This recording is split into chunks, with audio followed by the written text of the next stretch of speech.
नमस्कार, मेरा नाम डॉक्टर अरुण कुमार है और मैं आज आपसे उपभोक्ताओं के संबंध में एक बहुत ज़रूरी जानकारी शेयर करना चाहता हूँ।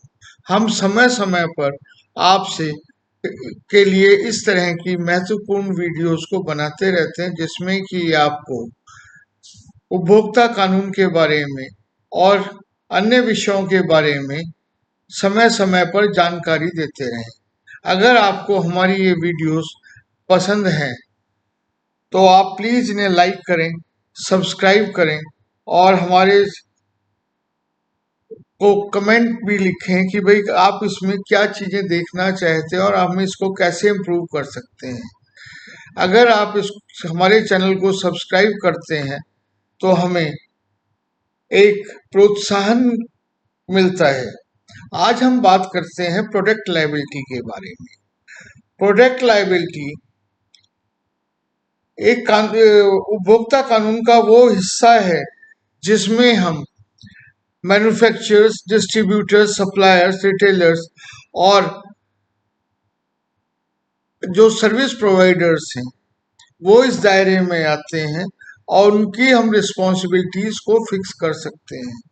बहुत सी ऐसी चीजें हैं कि जो मैन्युफैक्चर सामान बनाता है उसका डिजाइन अच्छा होना चाहिए, ठीक होना चाहिए, उपयोगी होना चाहिए। जो डिस्ट्रीब्यूटर हमें सामान दे रहा है उसको वो सामान दोषपूर्ण नहीं होना चाहिए। तीसरा, जो ऐसे ही रिटेलर्स हैं और सर्विस प्रोवाइडर्स हैं। जो सर्विस प्रोवाइडर्स हैं जो हमें तरह तरह की सर्विसेज देते हैं उन्हें हमें सही सर्विस देनी है, समय पर सर्विस देनी है और ऐसी सर्विस देनी है कि जिससे जो बिल्कुल प्रॉपर हो।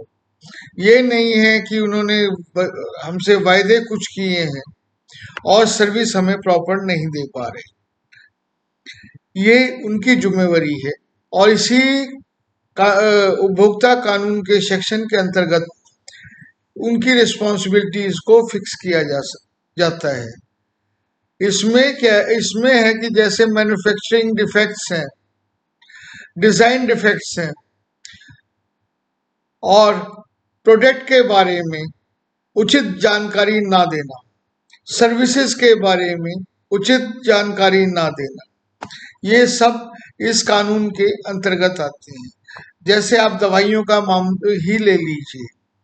दवाइयों के अंदर हमें उसके साइड इफेक्ट्स, इसके क्या इंग्रेडिएंट्स हैं, किस चीज से ये बनी हुई है, क्या ये डेंजरस तो नहीं है, इसका कैसे सेवन करना है, वो सारी जानकारियां देना जरूरी है।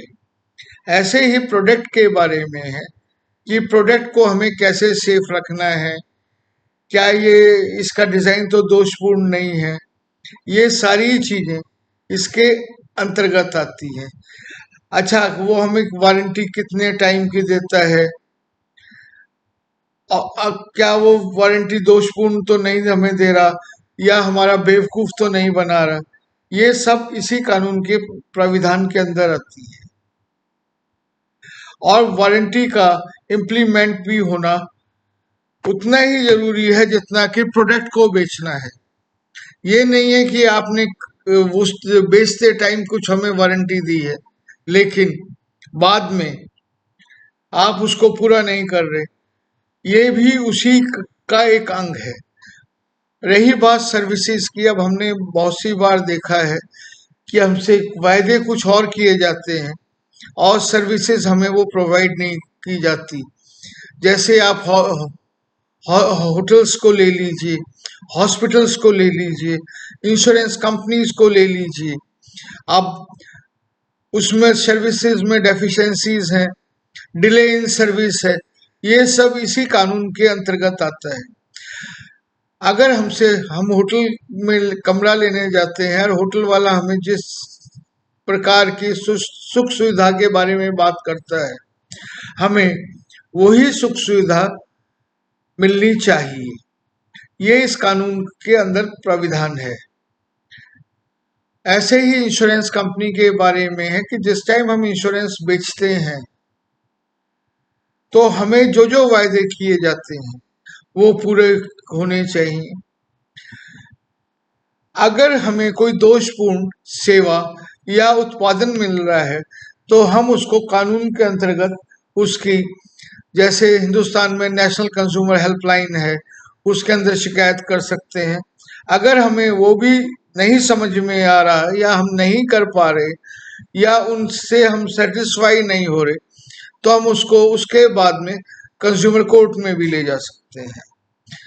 जैसे डिस्ट्रिक्ट फॉर्म है, स्टेट फॉर्म है, ये वो तो उनकी उसके हिसाब से है कि कितना हमें किस लेवल का हमें डेफिशिएंसी हुई है तो हमें कानून के अंतर्गत राहत मिल सकती है।